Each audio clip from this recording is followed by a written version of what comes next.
মোল্লা নাসিরউদ্দিন সিরিজের দ্বিতীয় গল্পে আজকে শোনাব কে অপয়া। মোল্লা নাসিরউদ্দিন অনেক দিন ধরেই বাসায় অলস সময় পার করছিল। তাই সে মনে মনে ভাবছিল এবার একটু শিকারে যাওয়া প্রয়োজন। যা ভাবনা তাই কাজ, সে সব কিছু গুছিয়ে শিকারে বেরিয়ে পড়ল। শিকার করতে যাওয়ার সময় পথের মধ্যে তার রাজার সঙ্গে দেখা হয়। তাকে দেখে রাজা খুব বিরক্তি প্রকাশ করে এবং রাজা জোরে সোরে বলে ওঠে, এই দেখো দেখো, কার সঙ্গে দেখা হয়ে গেল। আমি যাচ্ছি শিকার করতে, আর এই সময় কিনা এই অপয়া লোকটা আমার সামনে পড়ে গেল।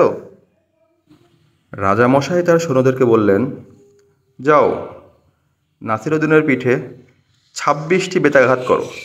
এই অপয়া লোকটা কিনা আমার যাত্রা ভঙ্গ করতে আসছে। যাহা হুকুম তাহাই হলো। সৈন্যরা সবাই নাসিরউদ্দিনকে ধরে 26টি বেতাঘাত করলেন এবং তাকে বাড়ি পাঠিয়ে দিলেন। রাজামশাই শিকারে গেলেন এবং অনেক শিকার করলেন। গুনে গুনে বড় বড় 26টি হরিণ শিকার করলেন এবং খুব খুশি মনে বাড়ি ফিরে আসলেন। রাজপ্রাসাদে ফিরে রাজামশাই তার সৈন্যদেরকে বললেন, যাও, নাসিরউদ্দিনকে ডেকে নিয়ে আসো। রাজার সামনে নাসিরউদ্দিনকে ডেকে আনা হলো। রাজা তো অনেক খুশি মনে নাসিরউদ্দিনকে বললেন, নাসিরউদ্দিন, আমি যা ভেবেছিলাম তুমি আসলে তা নও। আমি ভেবেছিলাম তুমি অপয়া, কিন্তু তুমি আসলে অপয়া নও।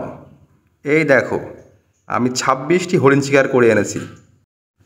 শুনে নাসিরউদ্দিন 3 হাত লাফিয়ে উঠলেন এবং রাজামশাইকে বললেন, রাজামশাই, আমার সঙ্গে দেখা হয়ে আপনি 26টি হরিণ শিকার করলেন, আর আপনার সঙ্গে দেখা হয়ে আমি 26টি বেতাঘাত খেলাম।